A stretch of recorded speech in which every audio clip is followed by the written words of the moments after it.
जय हिंद दोस्तों, कैसे हैं आप सब। Welcome to channel. दोस्तों, क्या आप 10वीं पास हैं? जी हाँ, ये इसलिए पूछ रहा हूँ क्योंकि जो आज की वैकेंसी लेके आया हूँ ये मेरे उन सभी दोस्तों के लिए काफ़ी इंपॉर्टेंट खास है जो 10वीं जो पास हैं और आफ्टर 10th अगर आपने ITI किया हुआ है और ITI में के अलावा अगर आप और भी सारे कुछ कामों में अगर आपके पास एफिशिएंसी है, प्रोफिशिएंसी है, तो आज की ये वैकेंसी उन सभी दोस्तों के लिए काफ़ी इंपॉर्टेंट खास होने वाला है और आज के इस वीडियो में बने रहिएगा। आज की जो वैकेंसी है ये CRPF central air police force की तरफ से आई है। सेंट्रल एयर पुलिस फोर्स की तरफ से constable technical and tradesman vacancy 2023 करके यह वैकेंसी नोटिफिकेशन आया है और ये जो वैकेंसी है ये ऑल इंडिया वैकेंसी है, मेल और फीमेल दोनों के लिए है और इसमें दोनों एलिजिबल हैं। आप सभी दोनों इसमें इसके लिए अप्लाई कर सकते हैं। तो मेरे उन सभी दोस्त जो 10th के बाद ITI किया है और उसके बाद अगर आप जॉब की तैयारी कर रहे हैं, आपकी हाइट थोड़ी सी अच्छी है, आपका चेस्ट है सही से और आप थोड़ा सा फिजिकल आपका फिटनेस अच्छा है और आपके मन में अगर एक चाहत है कि आप एक यूनिफॉर्म पहने अपने इस बॉडी पे, तो यूनिफॉर्म लेने का एक बहुत ही अच्छा चांस है, एक बहुत ही सुनहरा मौका है और आई थिंक आपको ये नहीं गंवाना चाहिए। आपको इसके लिए फॉर्म अप्लाई करना चाहिए, थोड़ा सा प्रिपरेशन करना चाहिए, थोड़ा सा फिजिकल करना चाहिए और you will get a very good job. So दोस्तों, चलिए आज के इस वीडियो में CRPF कांस्टेबल ट्रेड्समैन टेक्निकल के इसी वैकेंसी पे डिटेल में बात करूंगा। कंप्लीट आपको बताऊंगा, कंप्लीट जानकारी दूंगा कि इसमें जो भी इसकी इंपॉर्टेंट बातें हैं वो सारी बातें बताऊंगा आपको। और अगर इसके नंबर ऑफ पोस्ट की बात करूँ दोस्तों, नंबर ऑफ पोस्ट काफ़ी अच्छा खासा नंबर ऑफ पोस्ट आया है। ये जो नंबर ऑफ पोस्ट है ये स्टेट वाइज या UT वाइज ये नंबर ऑफ पोस्ट है। तो आप जिस भी स्टेट से बिलोंग करते हैं, जहाँ भी आपका रेजिडेंशियल है अकोमोडेशन, आप वहीं से अप्लाई कर सकते हैं। तो आप नोटिफिकेशन का जो लिंक है और इसका जो अप्लाई लिंक है डिस्क्रिप्शन में दिया हुआ है। आप नोटिफिकेशन को अच्छे से जाके गो थ्रू होइएगा। स्टेट वाइज आप जिस भी स्टेट से बिलोंग करते हैं वहाँ देख लीजिए कितना वैकेंसी है और उसके अकॉर्डिंगली आप उसमें अप्लाई कर सकते हैं। ये अलग अलग ट्रेड है, तो अलग अलग ट्रेड में भी वैकेंसी आया है आपके स्टेट में। तो आप जिस भी ट्रेड में अप्लाई करना चाहते हैं उस ट्रेड में अप्लाई कर सकते हैं। तो ये चीज़ आप नोटिफिकेशन में जाके देख लीजिएगा, उसका लिंक डिस्क्रिप्शन में दिया हुआ है। तो दोस्तों चलिए विदाउट वेस्टिंग एनी टाइम इस वीडियो को शुरू करते हैं। बट वीडियो शुरू करने से पहले आप सभी मेरे दोस्तों से रिक्वेस्ट करूंगा कि अगर अभी तक आपने चैनल को सब्सक्राइब नहीं किया है तो प्लीज़ सब्सक्राइब द चैनल। अगर आपको इतना सभी अच्छा लगे वीडियो तो प्लीज़ चैनल को सब्सक्राइब कर लीजिएगा ताकि ऐसी इंपॉर्टेंट वैकेंसी जो गवर्नमेंट की होती है मैं आप तक इजीली पहुंचा सकूं। और इसका नोटिफिकेशन का जो PDF है और इसका जो अप्लाई लिंक है डिस्क्रिप्शन में दिया हुआ है, आप वहाँ जाके अप्लाई कर सकते हैं। और अगर आपको इस नोटिफिकेशन पे कुछ भी डाउट हो, कुछ भी पूछना हो, कुछ भी कंफ्यूजन हो तो प्लीज़ कमेंट बॉक्स में जाइए, वहाँ पर जाकर कमेंट कीजिए। मैं यहाँ पे हूँ आपके सारी क्वेरी का आंसर देने के लिए।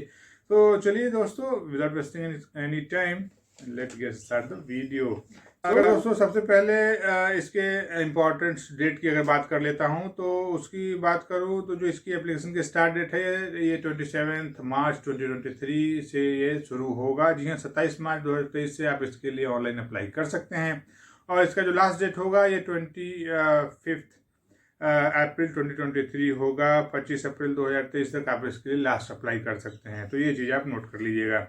वैसे दोस्तों, अगर इसके एडमिट कार्ड की बात करूँ कि आपका जो एडमिट कार्ड है वो CRPF तरफ से कब रिलीज किया जाएगा, तो ये 20 जून से 25 जून के बीच में आपको इसके लिए एडमिट कार्ड एग्ज़ाम के लिए ये CRPF रिलीज कर देगी। अगर इसके CBT की बात करूँ जो कि टेंटेटिव है, CBT का मतलब होता है कंप्यूटर बेस्ड टेस्ट। तो जो कंप्यूटर बेस्ड टेस्ट है इसका भी डेट CRPF की तरफ से आया है, वो है 1 जुलाई से 13 जुलाई के बीच में।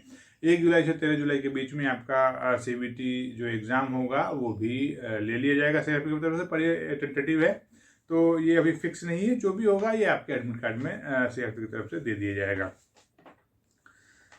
वैसे दोस्तों अगर आगे इसके सैलरी की बात कर लेता हूँ क्योंकि कोई भी जॉब होता है उसमें हम सैलरी ढूंढते हैं कि how much you will gate.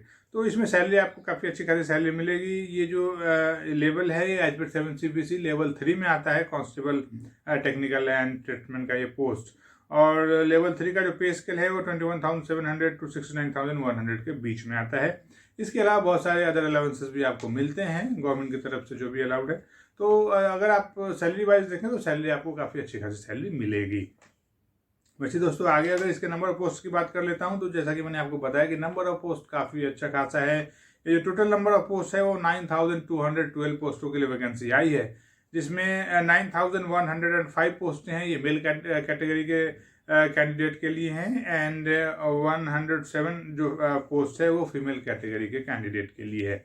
तो ये चीज़ आप नोट कर लीजिएगा। वैसे ही दोस्तों, अगर मैं बात करूँ जो वैकेंसी है ये कौन कौन से ट्रेड में है, लेकिन इतनी बहुत सारी वैकेंसी है, ये कौन कौन से ट्रेड के लिए वैकेंसी आई है।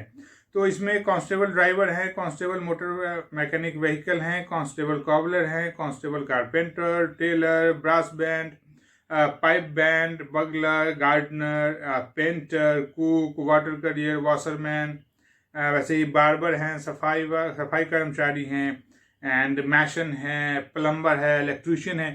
तो इसमें आई थिंक जो भी ट्रेड है, काफ़ी सारा ट्रेड है इसमें, mason, plumber, electrician, tailor, painter, carpenter, इसके अलावा कॉबलर, तो बहुत सारी ट्रेड हैं, मोटर व्हीकल मैकेनिक, तो बहुत सारी इसमें ट्रेड हैं। अगर आपने इन सारे ट्रेडों से ITI किया हुआ है, आपके पास बगलर, उसके जैसे कुक हो गया, वाटर करियर हो गया, सफाई कर्मचारी होगा, इन सारे फील्ड में अगर आपके पास प्रोफिशिएंसी है, अगर आप करना जानते हैं, तो आपके लिए ये काफ़ी अच्छी खासी वैकेंसी है, क्योंकि नंबर ऑफ वैकेंसीज काफ़ी ज़्यादा है। और अगर आप एक जॉब लेना चाहते हैं, आप अपने बॉडी पे एक यूनिफॉर्म पहनना चाहते हैं, तो आपके लिए तो एक वैसे कहते हैं ना कि जो ड्रीम कम ट्रू वाली बात अगर हो जाएगी, तो ये चीज़ आप नोट कीजिएगा। और इसके लिए प्लीज़ अगर आप एलिजिबल हैं तो ज़रूर फॉर्म अप्लाई के लिए कीजिएगा और इसके लिए थोड़ा सा प्रिपरेशन कीजिएगा। वैसे दोस्तों, अगर आगे इसके एज की बात कर लेता हूँ, तो जो एज है ये for the post of constable जो ड्राइवर हैं, इसके लिए जो ये एज है ये 21 to 27 ईयर्स होना चाहिए एज ऑन 1 अगस्त 2023। एंड जो उसके अलावा जो भी रेस्ट हैं, जिसमें जो भी मोटर मैकेनिक व्हीकल कॉबलर जो भी रेस्ट ट्रेड हैं, उसके लिए जो एज है वो आपका एज 18 से 23 साल के बीच होना चाहिए एज ऑन 1 अगस्त 2023। 1 अगस्त 2023 तक आपकी एज 18 से 23 होनी चाहिए। और वैसे सभी मेरे दोस्त जिनको एज में रिलैक्सेशन मिलता है, तो रिलैक्सेशन इसमें भी अवेलेबल है, आप रिलैक्सेशन अवेल कर सकते हैं। चलिए दोस्तों, आगे इसके एजुकेशन क्वालिफिकेशन की बात कर लेता हूँ। तो जो एजुकेशन क्वालिफिकेशन है ये 10th है, जैसे कि मैंने आपको पहले बताया कि अगर आप 10th पास हैं और 10th के बाद जैसे कुछ ट्रेडें हैं उसमें, जैसे मोटर मैकेनिक व्हीकल, उसके लिए आपके पास ITI का एक सर्टिफिकेट होना चाहिए। उसके अलावा जो भी पोस्टें हैं उसमें आपके पास एफिशिएंसी होना चाहिए, प्रोफिशिएंसी होना चाहिए, क्योंकि CRPF वो करवा के आपसे देखेगी ट्रेड टेस्ट में और प्रैक्टिकल में, और वहाँ आपको परफॉर्म करना है। अगर आपने परफॉर्म कर दिया तो फिर आपका सिलेक्शन हो जाता है। ये जो एजुकेशन क्वालिफिकेशन का कैलकुलेशन होगा ये आज ऑन 1 अगस्त 2023 होगा। 1 अगस्त 2023 तक आप एक 10th पास और उसके अलावा आपके पास ITI की डिग्री किसी ट्रेड में और किसी ट्रेड में आपकी प्रोफिशिएंसी होनी चाहिए। तो ये चीज़ आप एक बार नोटिफिकेशन को जाके देखिएगा और वहाँ पे आपको पूरा क्लियर समझ में आ जाएगा। वैसे दोस्तों, अगर आगे इसके फ़ी की बात करूँ तो जो फ़ी है ये 100 रुपीज़ है। ये for male category of general EWS and OBC। जी हाँ, जनरल EWS और OBC के जो मेल कैंडिडेट हैं उनके लिए 100 रुपीज़ है। इसके अलावा जो SC ST all female of all categories and ex serviceman, इनके लिए ये एग्जम्प्टेड है, नील है। वैसे दोस्तों, अगर आगे इसके सिलेक्शन प्रोसेस की बात कर लेता हूँ, तो जो सिलेक्शन प्रोसेस या स्कीम ऑफ एग्जामिनेशन है ये मेनली 3 या 4 फेज में कंप्लीट होता है। जो पहला फेज है वो CBT होगा, कंप्यूटर बेस्ड टेस्ट होगा एक। उसके बाद एक PST होगा, फिजिकल स्टैंडर्ड टेस्ट होगा, जिसमें आपका हाइट और वेट चेस्ट देखा जाता है। उसके अलावा PET होगा, फिजिकल एफिशिएंसी टेस्ट होगा, जिसमें आपसे रनिंग करवा के देखा जाता है। जब आप PET क्वालिफाई कर लेते हैं फिर आपका ट्रेड टेस्ट होगा। ट्रेड टेस्ट में आपका जो प्रैक्टिकल है वो करवा के देखेगी CRPF। एंड उसके बाद आपका डॉक्यूमेंट वेरिफिकेशन एंड उसके बाद मेडिकल एग्जामिनेशन होता है, डिटेल्ड मेडिकल एग्जामिनेशन। और जब आप ये सारा क्वालिफाई कर लेते हैं फिर आप सेलेक्ट हो जाते हैं और सिलेक्शन के बाद आप एक यूनिफॉर्म धारण कर लेंगे। तो दोस्तों, चलिए आगे अगर इसके एग्ज़ाम पैटर्न की बात कर लेता हूँ कि एग्ज़ाम पैटर्न जो CBT होगा, कंप्यूटर बेस्ड टेस्ट, इसमें क्या पूछा जाएगा। तो दोस्तों, ये जो CBT होगा ये 100 मार्क्स का होगा। इसमें 100 क्वेश्चन होंगे, MCQ होगा, मल्टीपल चॉइस क्वेश्चन होगा, ऑब्जेक्टिव टाइप का ये कंप्यूटर बेस्ड टेस्ट होगा। इसमें ये जो CBT है ये 4 पार्ट में डिवाइडेड है, part A, B, C and D। जो पार्ट ए है उसमें जनरल इंटेलिजेंस एंड रीजनिंग से 25 क्वेश्चन 25 मार्क्स का। जो पार्ट बी है उसमें general knowledge and general awareness से 25 क्वेश्चन 25 मार्क्स का। जो पार्ट सी है उसमें मैथ्स से 25 क्वेश्चन 25 मार्क्स का। एंड जो पार्ट डी है उसमें इंग्लिश या हिंदी से 25 क्वेश्चन 25 मार्क्स का पूछा जाएगा।